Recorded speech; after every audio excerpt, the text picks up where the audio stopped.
São 3 pessoas que nascem no final do século XIX, que vão se engajar na educação por volta dos 20 anos de idade. Cada uma delas vai ter mais ou menos 20 anos quando entra na educação.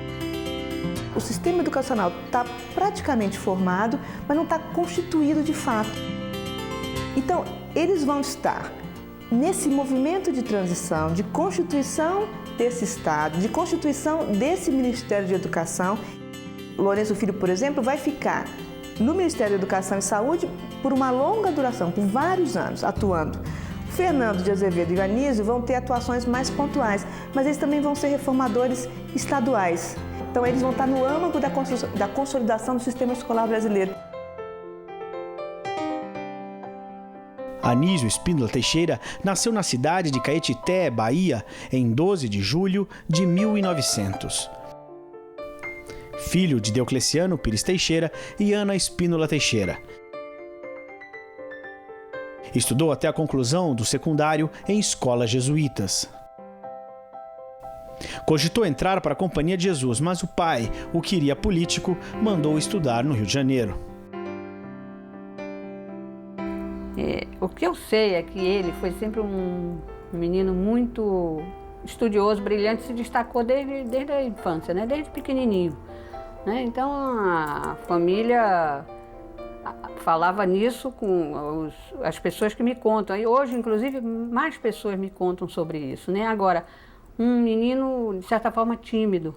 Interessante isso, porque meu pai, ele era recatado, reservado, o que ele herdou da educação jesuítica que ele teve, né? Ele foi educado por jesuítas a vida inteira, não só em Caetité, onde ele nasceu, e de onde ele sai aos 14 anos para estudar também em colégios jesuítas em Salvador, né?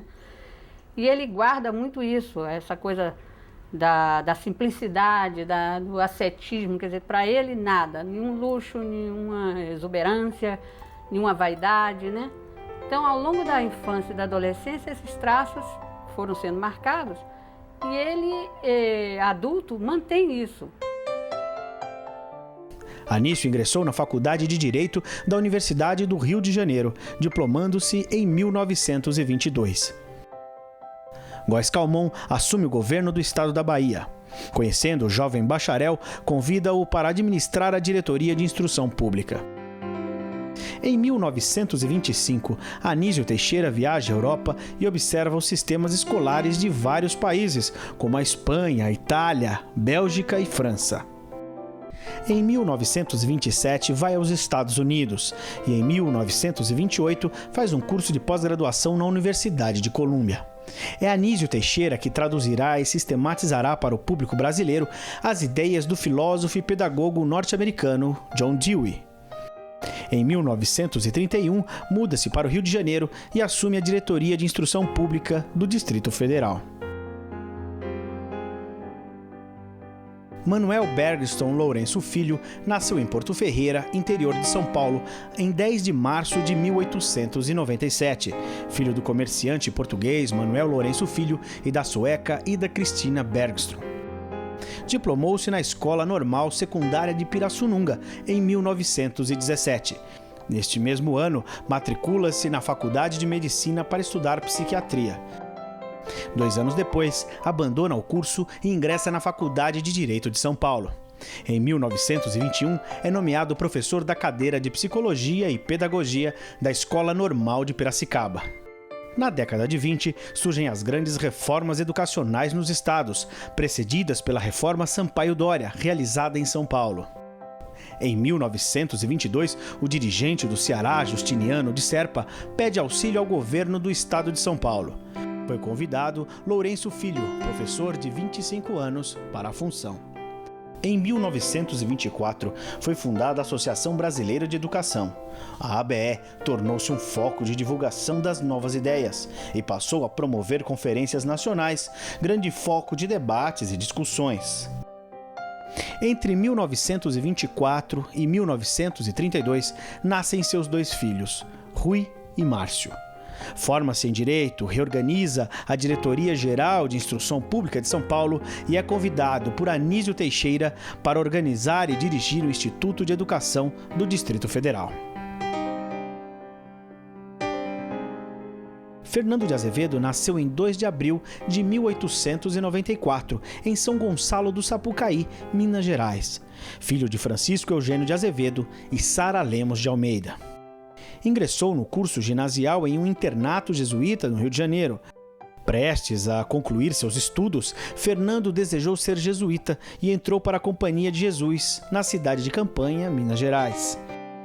Em 1914, renunciou à vida religiosa e ingressou na Faculdade de Direito no Rio de Janeiro. Voltou para Belo Horizonte, onde assume o ensino de latim e psicologia no ginásio do estado. Volta para o Rio de Janeiro e novamente para São Paulo, onde conclui o curso de Direito em 1918. Em dezembro de 1916, Azevedo conhece a jovem Elisa Assunção Amarante Cruz. Casaram-se em setembro do mesmo ano. Tiveram 4 filhos, Lívia, Lôlia, Fábio e Clélia. Entre 1917 e 1926, atua paralelamente como professor e jornalista nos jornais Correio Paulistano e O Estado de São Paulo. Em 1927, assume a diretoria de instrução pública da capital.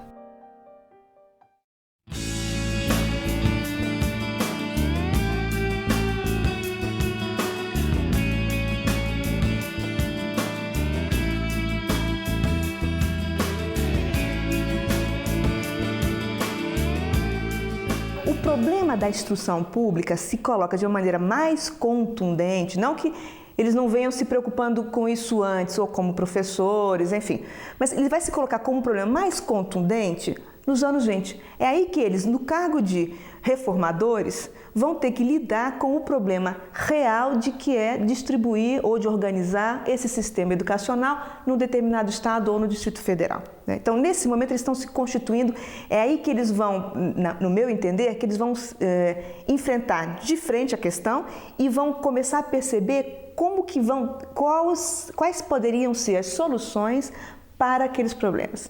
Então, eles estão se deparando com essa questão que é como formar professores para a instrução pública e como ampliar o acesso à escola pública. E qual é o lugar da escola pública na constituição desse cidadão para o Estado. Toda a discussão em torno de se a escola deve ser integral, se a escola deve tratar dos conteúdos escolares na sua maior dimensão, o que significa a escola, e justamente a discussão da escola nova vai aparecer no âmago dessa década de 20, é o que se espera da escola na construção do Estado brasileiro. Qual é o lugar dessa escola? E não é uma escola pontual, mas é a escola de massa, ou seja, a escola para toda a população brasileira.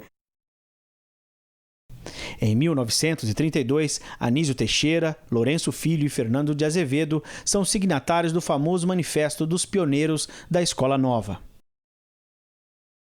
O Manifesto de 32 vai ser uma das evocações, ou uma das evidências desse movimento. Então, o Manifesto de 32, na minha compreensão, o Manifesto dos Educadores, dos Pioneiros da Educação, de 32, ele tem uma dimensão de afirmação de princípios da escola nova, mas ele também é uma carta-documento no sentido de que ele é uma carta política de uma proposta de organização da educação no país, e ele também é uma carta-memória, porque ele acaba entronando uma representação do que deve ser a educação nesse país.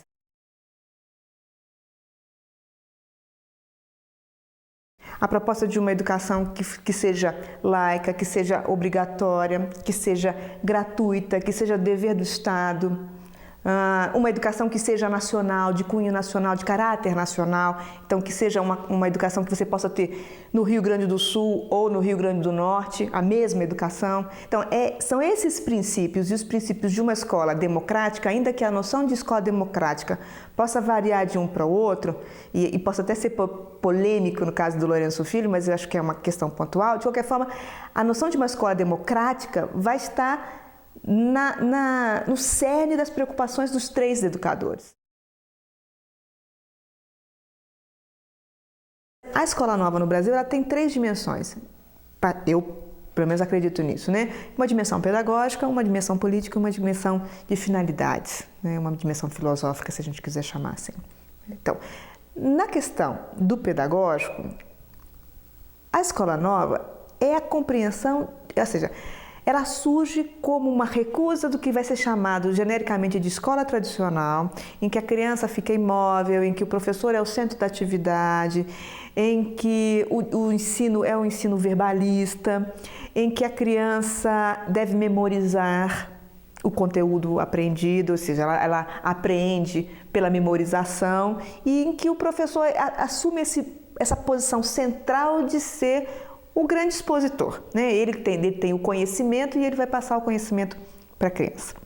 Então, em contraposição a esse grande conjunto de ideias, surge um outro grande conjunto de ideias que a gente pode chamar de escola nova. Então, a escola nova é aquela em que vai olhar para o educando como aquele que vai construir o seu saber a partir da sua própria experiência. Aí você tem várias matrizes, né? Você tem uma matriz deweyana, você tem uma matriz Kirchenstein, você tem vários tipos de matrizes, mas se a gente puser tudo isso num caldeirão, a ideia mais ou menos geral, bem grosso modo, é que ela vai prever a atividade da criança, ou seja, a escola nova muitas vezes se confunde com uma ideia de escola ativa.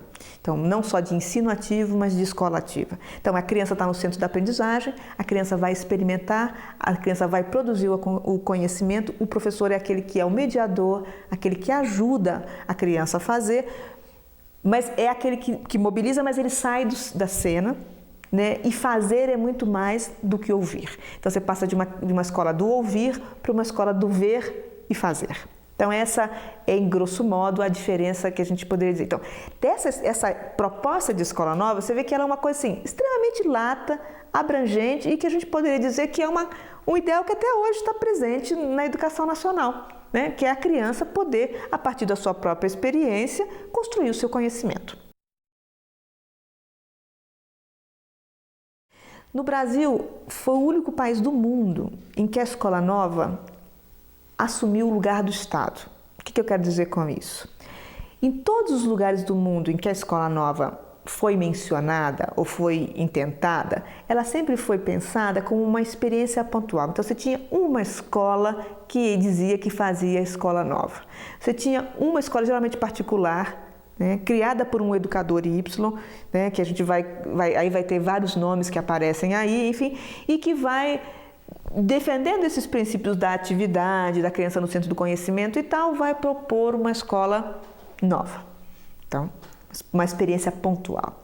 No Brasil, ao contrário, esses educadores que a gente vinha mencionando, Fernando de Azevedo, Lourenço Filho, Anísio Teixeira, eles vão, de maneiras diferentes, se apropriar desse ideário da escola nova e vão, nas suas reformas do aparelho do Estado, ou seja, nas suas reformas educacionais feitas a partir do aparelho do Estado, vão propor a extensão da escola nova a toda a população em idade escolar. Então, ela é uma iniciativa do Estado. Então, ela tem uma dimensão aí política fortíssima. Então, não é só uma dimensão pedagógica, dos princípios pedagógicos que estão envolvidos, mas aí ela assume o lugar do que a gente vai fazer com o sistema educacional. Então, nisso, ela passa a ser também uma carta de princípios, né? Então, o Manifesto dos Educadores pela Escola Nova é representativo disso, de uma grande carta de princípios desse movimento, mas ela também surge como alguma coisa que galvaniza a ação política. Então, eu percebo que esse termo escola nova ele passa a ser usado de uma maneira mais frequente a partir de 1927 no Brasil. Quem que vai usá-lo? Particularmente o Fernando de Azevedo no Rio de Janeiro e Francisco Campos em Minas Gerais, em Belo Horizonte, né? E da onde que eles estão partindo? Eles têm concepções, inclusive é interessante porque a Escola Nova Mineira ela é muito mais católica do que a Escola Nova Carioca. Então elas têm dimensões diferentes, elas aparecem de maneira diferente, mas elas aparecem com aquela noção de frente política que a gente vai ver muito bem discutida pelo Edgar Dedeca, por exemplo, quando ele fala da Revolução de 30, que é esse momento dos anos 20, que você constrói frentes, né? Então, a Escola Nova aparece como uma grande frente, que é a frente de uma certa unidade, então, nacional e de uma certa unidade da escola. Isso não quer dizer, então, que eu estou negando os princípios pedagógicos, não estou dizendo, mas estou dizendo que a ele se associa uma dimensão política que é justamente impor um novo modelo de escolarização ou uma nova forma de escolarização ao sistema de educação pública.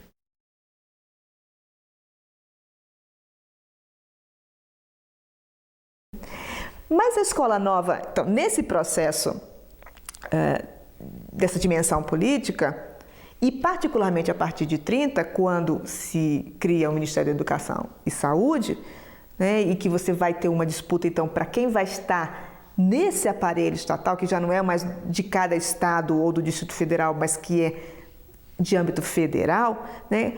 Aí você vai ter uma outra dimensão dessa disputa que vai ficar mais evidente, porque até aquele momento ela não estava evidente, que era justamente porque ela tinha essa noção de frente, né? Constituir essa grande frente dos educadores, que é para que nós vamos fazer essa escola nova? Quais são as finalidades dessa escola nova? Então, os educadores liberais, como o Anísio Teixeira, vão dizer: nós estamos fazendo uma escola nova para preparar o homem para a permanente mudança. O mundo muda e nós vamos mudar com ele. E o homem precisa, pela sua própria experiência, aprender a mudar com o mundo. Mas mudar constantemente nem sempre é um valor para alguns grupos. Por exemplo, alguns educadores católicos começaram a perceber que nessa finalidade, né, e particularmente o Anísio Teixeira vai ser um ponto mesmo de discórdia entre esses educadores, então, que essa finalidade da mudança constante, ela pode levar ao apagamento de algumas referências prévias. Por exemplo, quem que está na base dessa educação? Então agora é o homem e as suas mudanças, mas aonde está então, a presença divina, a inspiração divina? Ela inspira o homem ou não? Então essa educação que é preparar o homem para as mudanças, para uma sociedade em mudanças, ela é uma educação que vai colocar os homens contra os homens? É uma educação que vai ser individualista? E os princípios da solidariedade cristã? E os princípios, por exemplo, dessa inspiração divina? Onde vão estar?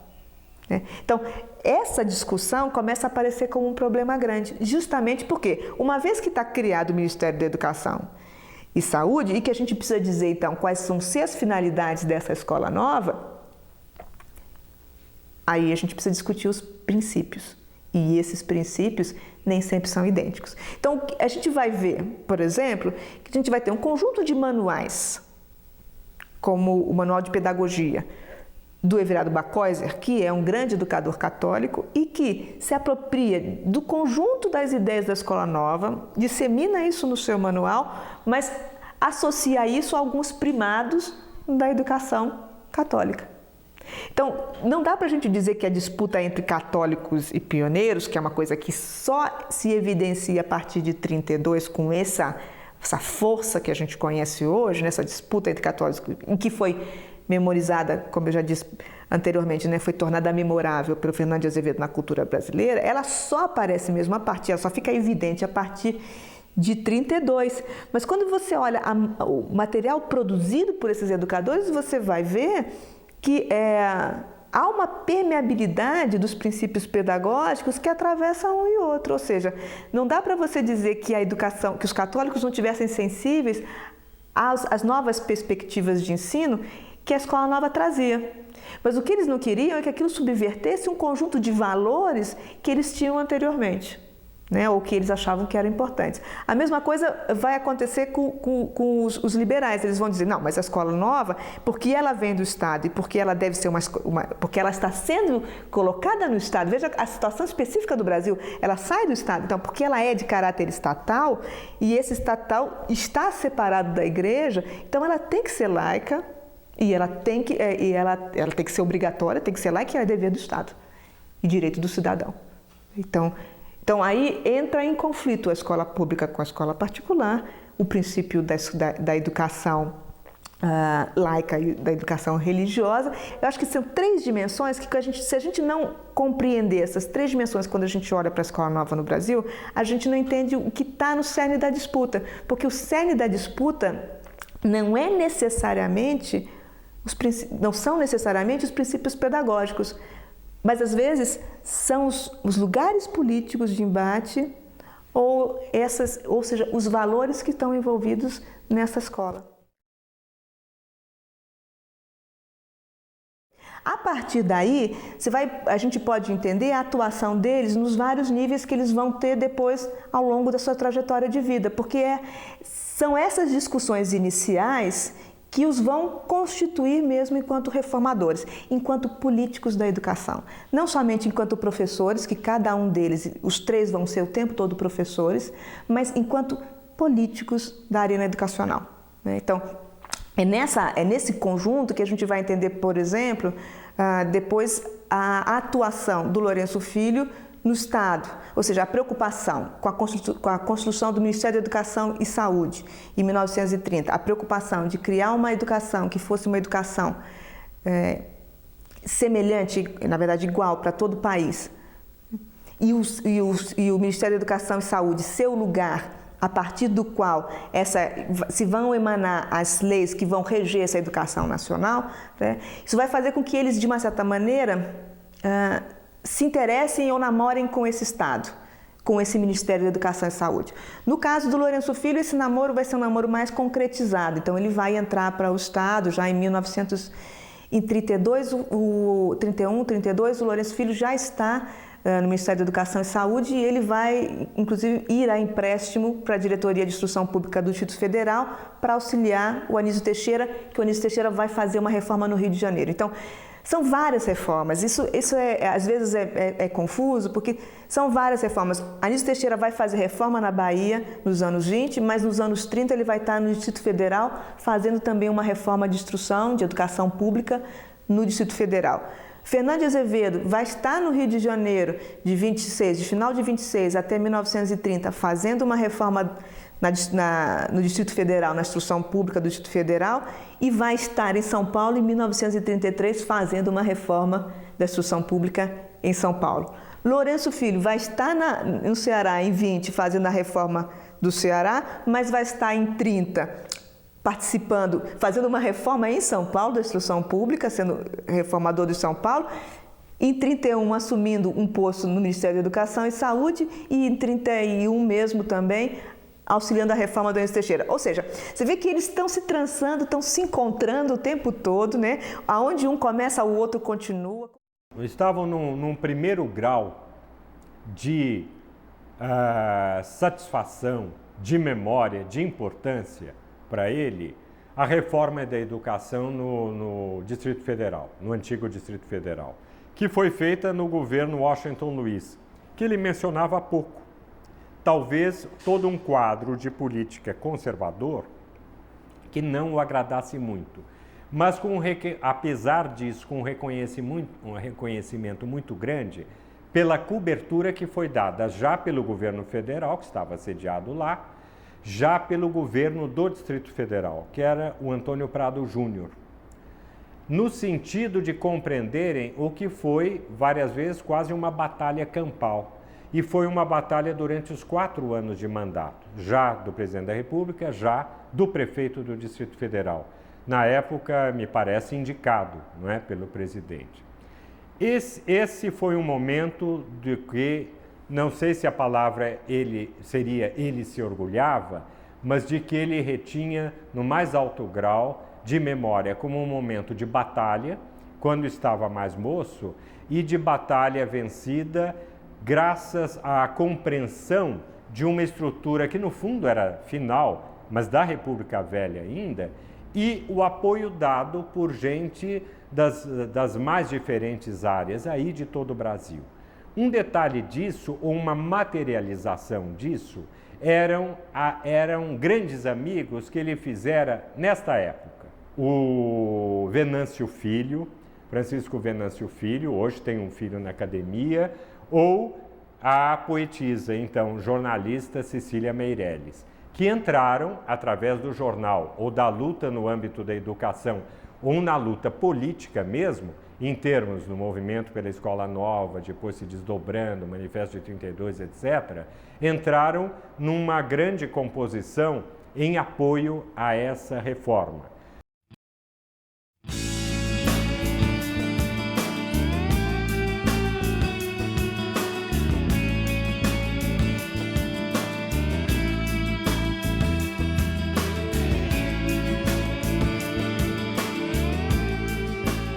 A obra de Anísio Teixeira se exerceu em todos os planos, desde o ensino pré-primário até a criação da Universidade do Distrito Federal, em 1935, quando o Instituto de Educação ganha nível universitário, integrado a ela como escola de educação. Fernando de Azevedo, que se recolhera ao magistério, foi um dos organizadores da Universidade de São Paulo em 1934, dirigindo o Instituto de Educação e ocupando a cadeira de Sociologia na Faculdade de Filosofia, Ciências e Letras. Grosso modo, a gente também podia pensar num segundo período, que vai mais ou menos de 1935 a 1945, que engloba, então, o Estado Novo, mas que antecede um pouquinho o Estado Novo. Por que ele antecede? Porque em 35 você já tem um conjunto de questões que já estão, de questões sociais, políticas, econômicas, enfim, que já estão aproximando o que vai ser depois a Constituição do tal do Estado Novo, em 37, pelo Getúlio Vargas, né? Então, assim, em 35 você já tem um conjunto de perseguições políticas, a preocupação com os comunistas vai ser muito grande, então você vai ter um conjunto de educadores perseguidos, é o caso do Edgar Susequim de Mendonça, é o caso do Pascoal Leme, e é o caso do Anísio Teixeira, que inclusive em 35 ele vai se demitir do cargo de diretor de instrução pública do Distrito Federal e vai sair fugido do país em direção à Argentina e depois vai continuar fugido durante todo o Estado Novo. O Anísio Teixeira, a partir de 35, ele abandona a arena educacional, ele vai passar por um período em que ele vai ficar trabalhando numa empresa de mineralogia, enfim, e ele só vai voltar em 1946, a chamada da Unesco e também a chamada do governo do estado da Bahia para assumir de novo a Secretaria de Educação. Nesse período, nascem seus 4 filhos, Marta Maria, Ana Cristina, Babi, Carlos Augusto e José Maurício. Não, meu pai não se queixava. Não me lembro de ter ouvido ele fazendo queixa. Ele não era uma pessoa amarga, não tinha mágoa. Ele, dessa época, não recordo, mesmo na repressão da década de 64 em diante, ele falava dos horrores que ele achava que era aquela situação. Mas não pessoal, não se lastimando a nenhum, que fizeram isso comigo. Não fizeram isso comigo, fizeram isso com o meu país. O Anísio Teixeira é de todos os educadores, o que até hoje, né, ficou com a aura de educador ou do escolonovista de esquerda, né, que é aquele que tenha mais a aura de esquerda, porque ele foi muito perseguido, ele foi perseguido durante esse período e ele acabou ficando alijado das questões educacionais. Nesse período, você vai ter, então, cada vez mais a constituição de um Estado forte, a preocupação de que essa educação também ela é chamada a fazer parte do Estado, claro, como já estava antes nas reformas educacionais, mas essa educação ela vai assumir um caráter nacionalizante cada vez maior, né? Então, a perseguição, o fechamento das escolas estrangeiras no país, a preocupação de movimentos de manifestação pública, então, desde 35, a partir de 35 mais claramente, as manifestações de coral, por exemplo, do Vila Lobos, no Rio de Janeiro, esses movimentos nacionalistas, e a escola vai aparecer como lugar fundamental de constituição desse ser nacional. Então, esse vai ser uma grande aposta do Ministério Capanema, fundamentalmente do Ministério Capanema, de preparar essa nação dentro de princípios que vão resvalar pela eugenia, pelo controle da prole, pelo controle da mulher, do casamento, por uma noção de relação entre Estado e educação muito estreita, em que o Estado também é responsável pela construção da segurança nacional e a escola também. Lourenço Filho permaneceu no governo de Getúlio Vargas, o que lhe rende críticas até hoje. Nesse campo, um dos episódios mais marcantes é a presença do Lourenço Filho no Estado, no Ministério da Educação e Saúde, e a famosa conferência que ele faz sobre educação e segurança nacional, que está publicado no livro Tendências da Educação Brasileira, e que foi uma conferência que ele pronuncia em 1939 para os militares, em 1939, e na qual ele vai chamar a atenção da importância da educação, da escola, como aquela que pode assegurar a segurança nacional, e das Forças Armadas, enquanto também aquela instituição que pode assegurar a segurança nacional. E nisso ele estabelece uma espécie de casamento entre as duas instituições, a escola e as Forças Armadas, num momento particularmente complicado do Brasil, no qual o Estado é um Estado autoritário, né? A gente tem que lembrar que fora do Brasil a gente está vivendo também a Segunda Guerra Mundial, em que essas nações autoritárias também estão em emergência, né? Estão em conflito, né? E que esses modelos de Estado estão emergindo e estão, de fato, estão em conflito, né? Quer dizer, como que o Estado administra a nação? Qual que é o modelo de administração que esse Estado deve ter e como que ele vai lidar com o seu cidadão? E qual o papel da escola nesse lugar, nesse Estado, e qual o papel das Forças Armadas nesse Estado? Então, essa conferência é uma conferência pela qual o Lourenço Filho é muito criticado, foi muito criticado na época e continuou sendo muito criticado nos anos que se seguiram, né? Então, se o Anísio Teixeira, ao ser perseguido em 1935, assumiu essa aura de esquerda que permaneceu até os dias de hoje, o Lourenço Filho, ao proferir essa conferência em 1939, assumiu uma aura de direita que acabou carregando para o resto da sua trajetória educacional.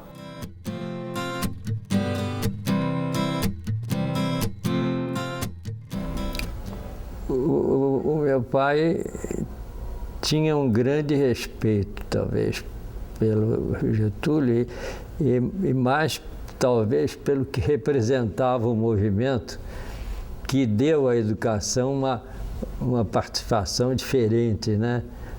Creio eu. E talvez uma orientação de que ele participava, ou de que ele achava que era a melhor, que era uma mudança do tempo anterior a 30. Ele era entusiasmado com o movimento, né, pela educação, que foi o que o trouxe de São Paulo para o Rio, e aqui ele encontrou como participar, né, no Instituto de Educação, como diretor de um centro importante de formação de professores, né, do Distrito Federal. Não vamos esquecer que naquele tempo aqui era a capital da República. E eu me lembro dele, alguma vez eu teria, mais tarde, né, perguntado, mas então, quer dizer que o senhor serviu Getúlio, foi funcionário? Ele disse, não, eu era funcionário, ou eu aceitava ser funcionário, ou não tinha que recusar a direção do Instituto, né? Mas meu pai ainda ficou no Instituto de Educação quando o doutor Anísio saiu. Porque, ao contrário do meu pai, que não se metia em política, no sentido de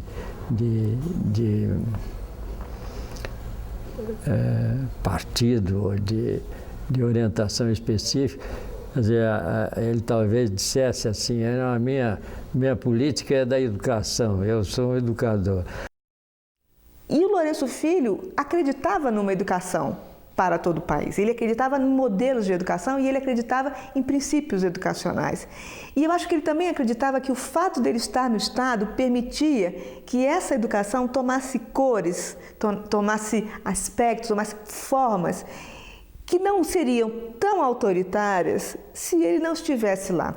Eu acho que uma boa parte dos intelectuais que assumem o Estado, assumem cargos no Estado, durante o Estado Novo, como Carlos Drummond de Andrade, como Lourenço Filho, tinham a crença poderosa de que era importante eles estarem naquele lugar, assumindo aquele papel, né? Porque era a maneira deles assegurarem a manutenção de vários dos seus ideais.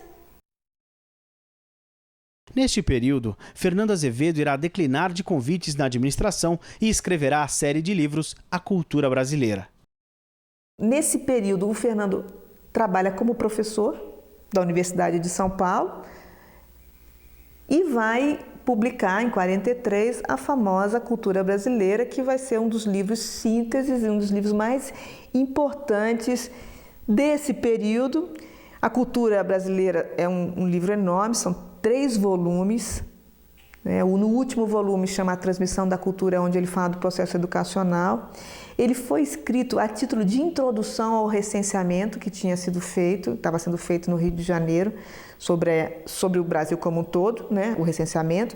E ele fez esses 3 tomos como introdução, e essa obra, a Cultura Brasileira, vai ser publicada em vários países do mundo, e ela vai se tornar uma grande obra de referência, não só para os estrangeiros conhecerem o Brasil, né, então a cultura brasileira, justamente, né, mas ela vai se transformar numa obra memória sobre a educação nacional. Então, durante todos os anos que se seguiram, até os anos 70, anos 80, toda vez que se falava de educação, a obra de referência número 1 era a cultura brasileira. Ali que estava a grande síntese e ali que estava a grande memória.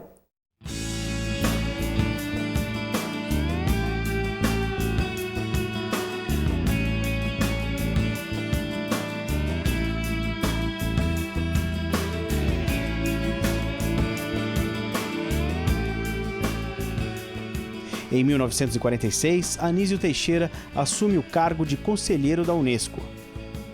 Nesse mesmo ano, volta ao Brasil e torna-se secretário de Educação e Saúde do Estado da Bahia. Em 1950, cria o Centro Educacional Carneiro Ribeiro, em Salvador, conhecido como Escola Parque. Ele vai criar, nessa Secretaria Estadual da Educação, uma das experiências que vai ser uma das experiências de mais renome, que é o Instituto de Educacional Carneiro Ribeiro, que é uma escola-parque. Então, a famosa escola-parque da Bahia, que a gente sempre vê falada em tudo que é programa sobre educação na Bahia, aparece a escola-parque. A escola-parque só foi desativada em 1998, então ela teve uma longa duração. E ela retoma um princípio que estava posto já em 31, quando o Anísio faz a reforma no Rio de Janeiro, no Distrito Federal, era de que a educação, primeiro que você devia dar a educação integral para as crianças. Mas essa educação integral devia ser pensada dentro das condições específicas do Estado brasileiro, ou seja, dentro do Estado pobre, como o Brasil. Então, como você viabilizar uma educação de cunho integral? Então, a ideia é que você tivesse uma escola-parque que fosse nuclear, de 4 escolas-classes